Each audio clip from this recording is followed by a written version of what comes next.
Bismillahirrahmanirrahim. Assalamualaikum warahmatullahi wabarakatuh. Alhamdulillahirabbil alamin wa bihi nasta'inu ala umuri dunya waddin. Wassalatu wassalamu ala asyrafil anbiya wal mursalin habibina wa nabiyina Muhammadin sallallahu alaihi wasallam wa ala alihi wa sahbihi wa sallama tasliman katsiran ila yaumiddin. Amma ba'd. Allahumma la sahla illa ma ja'altahu sahla wa anta taj'alul huzna idza syi'ta sahla. Rabbi shrah li sadri wa yassir li amri wahlul 'uqdatam min lisani yafqahu qawli wa la hawla wa la quwwata illa billah. Ikhwani wa akhwati fid din, hadirin wal hadirat yang semoga dirahmati Allah azza wa jalla. Alhamdulillah, segala puji bagi Allah Subhanahu wa taala yang memberikan kepada kita semua limpahan nikmat dan karunia-Nya. Wabil khusus nikmatul iman wa nikmatul Islam, nikmat kesehatan dan kesempatan, sehingga dengan izin Allah Subhanahu wa taala Allah memberikan kepada kita semua nikmat yang luar biasa, kedatangan seorang syekh alim minal ulama insyaallah.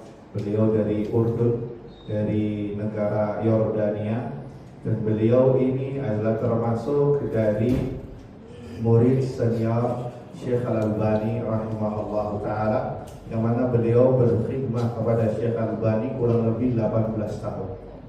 Ya, 18 tahun, dan rumah beliau berdekatan dengan Syekh Ali Al-Halabi rahimahullah ta'ala, dan beliau berinteraksi, bergaul, berteman, bersahabat dengan beliau kurang lebih Syekh Al-Halabi arba'in sana 40 tahun. Jadi beliau rumahnya berdekatan sekali ya dengan Syekh Ali Al-Halabi rahimahullah, dan beliau juga berkhidmat ya sampai minta izin kepada keluarga, kepada ibu kandungnya ketika itu masih hidup, untuk bisa memprioritaskan berkhidmat kepada gurunya Syekh Nasiruddin Albani rahimahullahu ta'ala.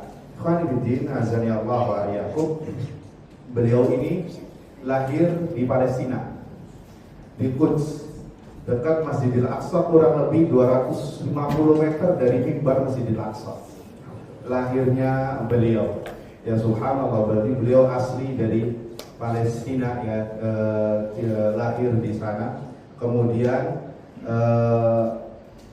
termasuk kenikmatan yang Allah berikan, kata beliau, saya dipertemukan dengan seorang alim yang menolong sunnah Nabi SAW, yang memberantas bid'ah, yaitu Syekh Al-Albani rahimahullah ta'ala. Beliau berkhidmat kepada Syekh Al-Albani rahimahullah, sampai saking dekatnya beliau dengan Syekh Al-Albani, sampai Syekh Al-Albani menganggap beliau ini bagian dari penghuni rumah beliau, sampai gak usah minta izin lagi masuk keluar rumah ya, siang malam kapanpun ya, beliau ini sudah menjadi bagian dari keluarga Syekh Al-Albani rahimahullahu ta'ala ya. Itu penjelasan singkat tentang biografi beliau ya. Di sini sebutkan panjang lebar tentang bagaimana perjalanan beliau ya sampai menjadi yang sekarang ini. Semuanya atas karunia Allah Subhanahu wa ta'ala. Beliau berkhidmat kepada seorang alim, kemudian taufik dari Allah Subhanahu wa ta'ala, diberikan ilmu yang bermanfaat, dan beliau juga termasuk yang menjadi penanggung jawab terhadap rekaman-rekaman Syekh Albani yang sekarang beredar, dan beliau yang mengurusinya. Itu beliau bernama Syekh Muhammad Ahmad Mas'ud Mahmud Abu Layla, atau biasa dikenal dengan Syekh Abu Layla Al-Athari. Syekh Abu Layla Al-Athari. Insyaallah hafizahullah ta'ala wa matta'ahu bis-sihhati wal afiyah. Insyaallah pembahasan kali ini Syekh akan membahas tentang kehidupan Syekh Al-Albani rahimahullah ta'ala, selayang pandang tentang bagaimana kehidupan Syekh Al-Albani rahimahullah ta'ala. Namun perlu dicatat, sebagaimana biasa cara taklim beliau itu dengan liqa maftuh.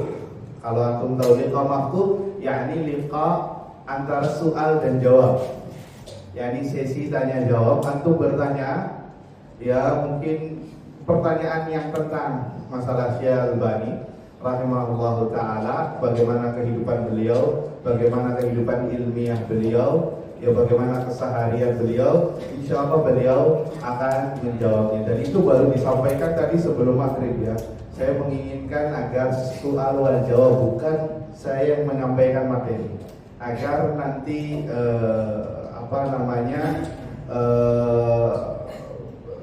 jauh, yakni agar menjadi lebih enak, ya tidak monoton seperti itu. Wallahu ta'ala alam. Tidak ada yang mau ditanyakan ya tentang liqa maftuh ini, pertanyaan terbuka, wabil khusus tentang masalah Syalbani rahimahullah, beliau muridnya. Silakan bisa ditanyakan, entah itu lewat kertas atau pertanyaan langsung dipersilakan. Tentunya dengan koridor-koridor yang kita ketahui dari adab-adab syar'i, ya bertanya dengan nada yang pantas, pertanyaan yang pantas, tidak ada unsur kurang ajarnya atau mengetes dan lain sebagainya. Wallahu taala a'lam bissawab. Nah, benar tuh anda kamu soal wajib Alhamdulillah, wassalatu wassalam ala Rasulillah wa ala alihi wa sahbihi wa man wala. نحمد الله عز وجل على هذه الرحلة الطيبة التي جمعتنا معكم، وهذه المرة الثانية أحضر إلى إندونيسيا، وحتى أتمنى من الله أن تكون النية طيبة وصافية من أجل الله، هذا أولا، ومن ثم حتى نلقى إخواننا وأحبابنا أهل السنة والجماعة على طريق السلف الصالح. حياكم الله وبارك فيكم.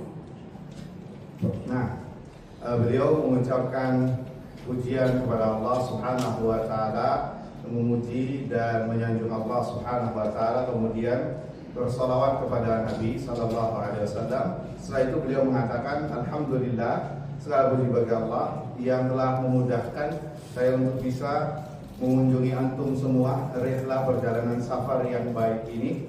Dan ini yang kedua kali saya datang ke negara kalian, di Indonesia, dan berharap ya kunjungan ini karena Allah Subhanahu wa taala, niat yang baik karena Allah Azza wa Jalla, dan ingin bertemu dengan saudara-saudara kita Ahlus Sunnah wal Jamaah yang pemahaman dengan pemahaman salafus saleh, dan itulah yang dilakukan oleh orang-orang terdahulu, ya saling bertemu terhadap saudara-saudara seiman dan seakidah.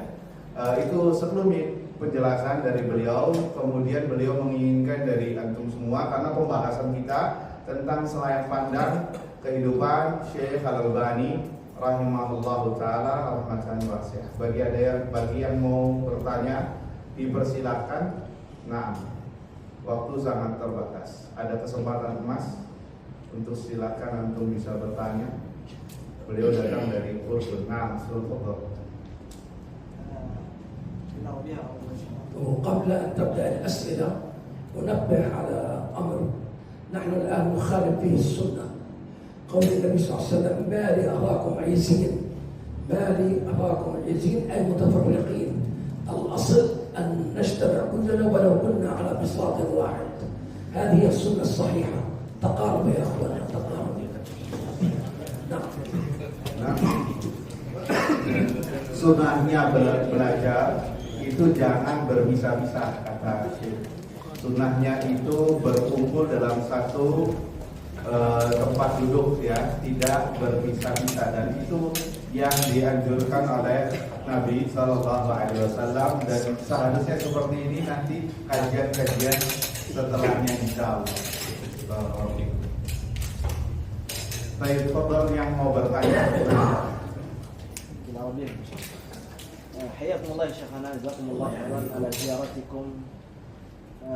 عندي سؤال: ما هو أول لقائك مع الشيخ الألباني؟ متى تعرفت معه؟ وفي أي سنة يعني؟ أنا أفضل من كان عنده سؤال يوجهه لأخونا حتى يكون السؤال مسجل. يكون السؤال قريب. يعني هذه خبرة 43 عام. مفهوم؟ Dianjurkan bertanya mungkin dengan bahasa Indonesia terlebih dahulu agar nanti bisa juga terekam di rekaman, jadi bisa manfaatnya lebih banyak. Coba diulangi dengan bahasa Indonesia. Bagaimana awal pertemuan beliau dengan Syekh Albani dan di umur berapa beliau bertemu? نعم بارك الله فيكم. المشكلة أن هذا السؤال في كل البلاد يطرح علي. طبعا أنا لا أستطيع أن لا أجيب لأنه الناس مختلفين، يعني ناس من الإمارات، ناس من الكويت، ناس من أمريكا، لكن إخواننا اللي موجودين الآن لا يعرفون الجواب. طبعا أنا بدأت في علاقتي الأولى أو بداية العلاقة في 1402 يعني 1982 تقريبا، قبل ممكن بأشهر أو أقل من أشهر يعني. نعم سنة 82 نهاية يعني 81 تقريبا. نعم. Nah, sebenarnya pertanyaan ini sering dilontarkan kepada beliau di setiap negara, di Emirat, di Amerika, di tempat-tempat lainnya. Karena apa? Karena muskilahnya banyak yang tidak tahu dari beberapa ikhwah. Kan tapi beliau mengatakan ya awal kali berjumpa dengan Syekh Albani tahun berapa tadi? 19. Nah, Mia. 1982. 1982 ya, 1982 bertemu dengan Syekh Albani. Dari situlah beliau mulai berkhidmah dengan Syekh Albani, menimba ilmu ya kepada beliau sampai ya diwafatkan oleh Allah Subhanahu wa taala Syekh Albani rahimahullah rahmatan wasi'ah. Nah, ada lagi yang mau bertanya? Assalamualaikum warahmatullahi wabarakatuh. Waalaikumsalam. Syekh Albani sibuk dengan kerjaannya servis jam. Syekh Albani sibuk dengan servis jam dan tidak pernah ngincap di bangku kuliah. Bagaimana bisa mentahqiq supaya hadis itu supaya hadis yang bisa ditahqiq sama dia? Nah, Syekh soal Assalamualaikum warahmatullahi wabarakatuh. Syekh Albani kan muslim sah. وهو لم يدرس في مقاعد الجامعة، فكيف هو يعرف طريقة تخريج الأحاديث حتى يجيب كما عرفنا سلسلة أحاديث صحيحة؟ طبعا الشيخ هاجر من بلاد طشقند إلى سوريا، وكان في ذلك الأيام عمره 9 سنوات، وكان والده شيخ العائلة وشيخ دين صاحب مذهب الأحناف، وكان يعلم أولاده قراءة القرآن ويربيهم على المذهب الحنفي لكن نحن لا نريد الأشياء الآن بالتفاصيل، لكن نمشي. فيوم من الأيام وقع بين يدي الشيخ كتاب عرف فيه أن الصلاة الجماعة اللي فيها أجر 27 درجة هي الصلاة الأولى في المسجد. الشيخ ينكر عن من يكرر الصلوات في المسجد بعد الصلاة الأولى، وبيعتبر هذه الصلاة الأجر الكامل هو في 27 الأولى. نعم. وبدأ الشيخ في المسجد الأموي يلتحق مع، طبعا كان فيها 4 محاريب كما يقولون. محاريب هو طاق، هو بالنسبة للغة اسمه طاق، ومعنى المحراب هو مكان العبادة.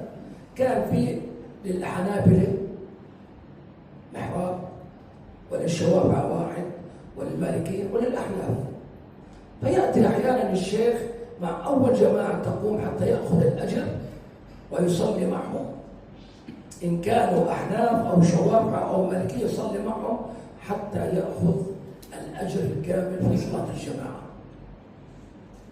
من هنا الشيخ رحمه الله كان من بين يعني أهله اللي هم الألبان موجودين في سوريا، تدروا الحسد والغيرة، فبلغوا والد الشيخ إنه محمد ناصر يصلي مع غير مذهبنا.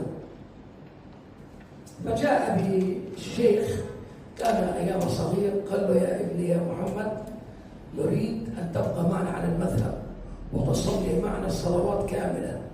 فدار بينهما نقاش، لكن هو أتى بالحجة لشد والده أن من السنة يا والدي الجماعة الأولى والجماعة الثانية والثالثة والرابعة هي ليس من السنة، والأصل أنه إذا فاتتك الجماعة نصلي فرادى. طبعا لم يقتنع والده على الإطلاق، إما أن تبقى معنا إما أن نفارق. تفضل ترجم لعله.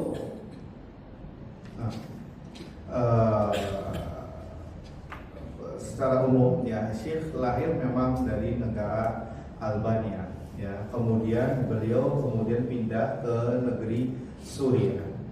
Dan perlu diketahui bersama, orang tua bapaknya Syekh Albani adalah seorang syekh ya, syekh di dalam keluarganya, syekh dalam tokoh agama di sana di Suriah, dan beliau juga syekhul madhab ya, yang ditokohkan dalam madhab Hanafi, karena di Suriah itu madhab yang terkenal adalah madhab Hanafi ya. Pada suatu hari, singkat cerita kata Syekh, suatu hari Syekh tahu hadis tentang masalah salat berjamaah itu 27 rakaat. 27 rakaat itu hanya didapatkan di kloter pertama ya, di jamaah resminya ya. Dan Syekh ini termasuk yang mengingkari salat berjamaah yang berkloter-kloter. Yang berkloter-kloter, kalau sudah jamaahnya selesai kemudian ada lagi yang sholat, iya apa tidak, yang kemudian setelah selesai lagi ada lagi yang sholat. Nah, Syekh Albani termasuk yang mengingkari ini, karena hadis yang mengatakan tentang 27 rakaat, 27 derajat itu bagi yang pertama. Adapun yang kedua, yang ketiga tidak mendapatkan. Nah, perlu antum ketahui, di Damaskus atau di Suriah ada masjid Jami' al-Umawi. Ada masjid besar Jami' Umawi. Waktu itu ada 4 mihrab. 4 mihrab ini mihrab tempat ibadah. Setiap mazhab punya mihrabnya masing-masing. Hanafi punya mihrab, Hambali punya mihrab, Syafi'i punya mihrab, ya, kemudian Maliki juga punya mihrab. Nah, Syekh Albani termasuk yang tidak menyukai akan hal ini, dan beliau sholat dengan mazhab apa saja, yang penting sholat di awal pertama. Sampai akhirnya ya dikabarkan ya orang-orang Suriah waktu itu yang bermazhaban Hanafi agak sedikit risih dengan perbuatan beliau, akhirnya sampai dilaporkan ke bapaknya, dan terjadilah niqash, diskusi ya, bahwa kenapa engkau kembalilah ke madhab Hanafi ya, jangan sholat dengan madhab yang lain. Akhirnya Syekh Albani dengan hujah-hujahnya yang kuat ya membungkam pendapat yang dibawakan, diutarakan oleh bapaknya, agar tetap kekeh terhadap madhab Hanafi, sampai akhirnya ya masing-masing memiliki pendapat tersendiri. Maksud dari beliau ya, dari situlah mulai Syekh Albani mengetahui ya, dan sebelumnya beliau mengetahui tentang masalah ilmu agama. Nah, في أيام الشتاء كان يشتغل بالنجارة، نجار، عفوا بالصيف بالنجارة، أما بالشتاء يعمل في مهنة الساعات. والشيخ طبعا درس على كثير من المشايخ، على رأسهم والده الشيخ نوح. ومن ثم الشيخ كان فقير جدا، تابع دراسته ومطالعة الكتب في الجامعة الظاهرية، وبدأ ما شاء الله يقرأ وعنده الأبحاث العلمية، وحتى في مرة من المرات ضاعت منه ورقة. الشيخ أثناء ضياع هذه الورقة بدأ يبحث عنها، فدرس أو قرأ مكتبة الظاهرية 3 مرات، تحوي قراءته ل10,000 كتاب.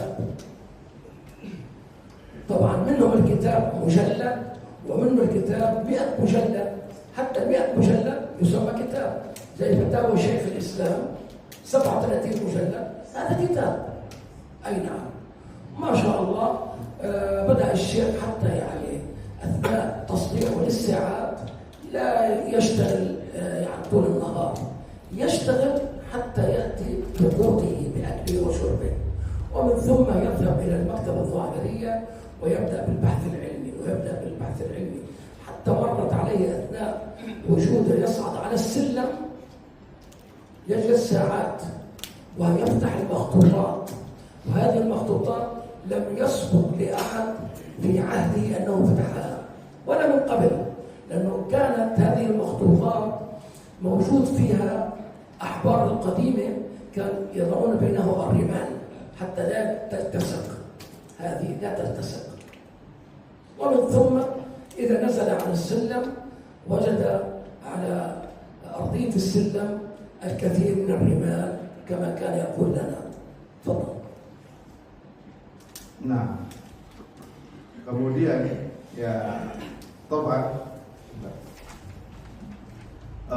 tidak langsung begitu saja ya. Memang Syekh belajar ilmu agama dan banyak syekhnya, banyak guru-gurunya ya. Syekh Albani banyak menimba ilmu dari banyak berbagai syekh yang ada. Wabil khusus perlu kita ketahui bersama bagaimana kehidupan Syekh Albani ketika musim panas dan musim dingin. Ketika musim panas beliau ya berdagang kayu atau bekerja dengan bagian najjar. Najjar itu kayu ya, atau mebeler ya, seperti itu. Adapun di musim dingin beliau ya memperbaiki jam tangan ya, jam tangan. Akan tetapi itu tidak dilakukan setiap hari kata Syekh ya. Karena apa? Beliau hanya berdagang atau berjualan itu hanya cukup untuk bisa makan saja. Kalau sudah bisa makan pada hari itu, beliau tutup dagangannya. Kemudian beliau kemana? Ke Maktabah Adh-Dhahiriyah ya, Maktabah Adh-Dhahiriyah. Beliau banyak menghabiskan waktunya di sana, berbagai macam kitab, sampai buhus ya, bahas ilmi. Berapa kali? 3 kali dalam sehari beliau mengunjungi Maktabah Adh-Dhahiriyah, sampai beliau pernah lupa terhadap satu kitab ya, mencari satu kitab yang hilang. Gara-gara satu kitab yang hilang, beliau membaca ratusan jilid kitab ya, untuk bisa menemukan satu kitab yang hilang. Hampir semua maktabah sudah dilalui oleh beliau. Bahkan kata Syekh Hafizahullah Ta'ala, pernah suatu ketika di tangga maktabah. ليصلك كل جديد لا تنسى الإعجاب بالفيديو والاشتراك بالقناة وتفعيل الجرس تشجيعا لنا لنستمر بنشر المزيد إن شاء الله.